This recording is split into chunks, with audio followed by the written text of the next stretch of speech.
Hey, here are 5 stupid things I've noticed since last time. Beck Town. A little over 2 weeks ago, Glenn Beck announced to his television audience, which now mainly consists of the Media Matters intern assigned to watch him, that he plans to build a self-sustaining community / industrial park / family fun center. It'll be like Disneyland, only with more David Barton lectures.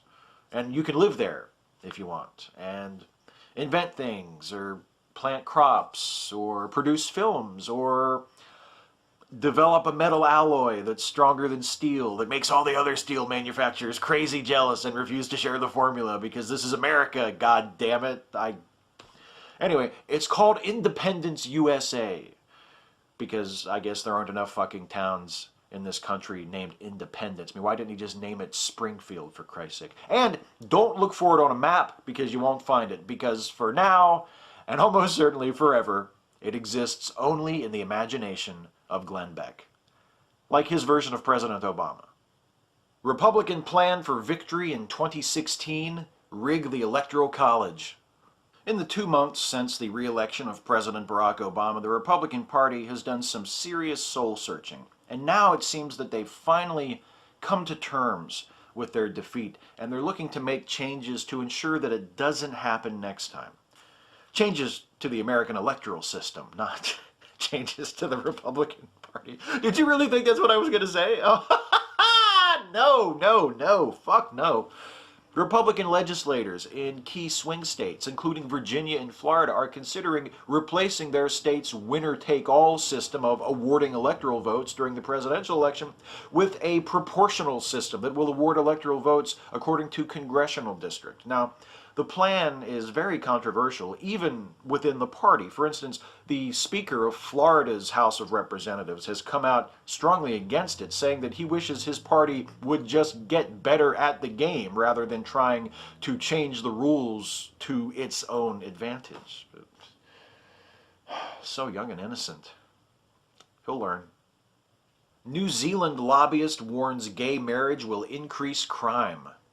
Garth McVicker, the leader of a victims' rights lobbying group in New Zealand, has sent a letter to that country's parliament warning that if it passes a bill currently under consideration to legalize same-sex marriage, it could trigger, quote, an escalation of child abuse, domestic violence, and an ever-increasing prison population.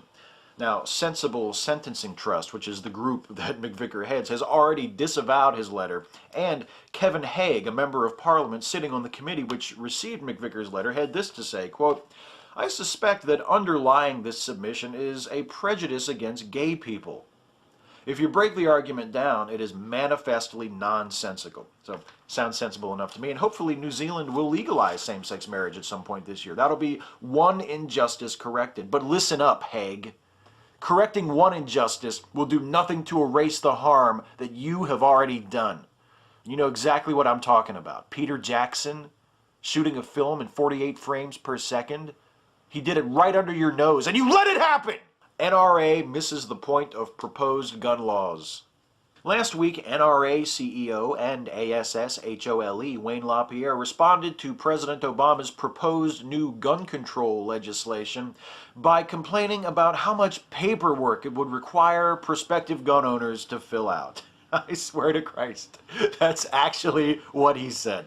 LaPierre said that the new laws would only apply to law-abiding citizens purchasing their guns, and not to the criminals who steal their guns or purchase them illegally.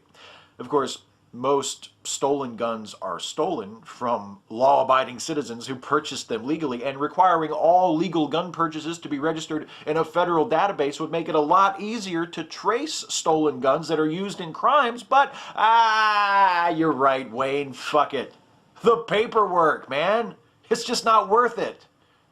Congressman pushes crazy Second Amendment interpretation. Hey, speaking of dumb pricks and their opinions on guns, Ted Yoho, a freshman Republican congressman from Florida, recently spoke with The Shark Tank, a right-wing blog, and said this. I just got back from the district. Everybody says don't give in on anything on gun control. They're saying that the sentiment, when you read the Second Amendment, is that the militia had the same equipment as the military to protect them against a tyrannical government. And I think it's more important today than ever that we uphold our Second Amendment. Well, great. If that's how you interpret the Second Amendment, we have nothing to argue about. Assuming, of course, by militia you mean that, and not that. The hardest part is only picking five. Catch you next time.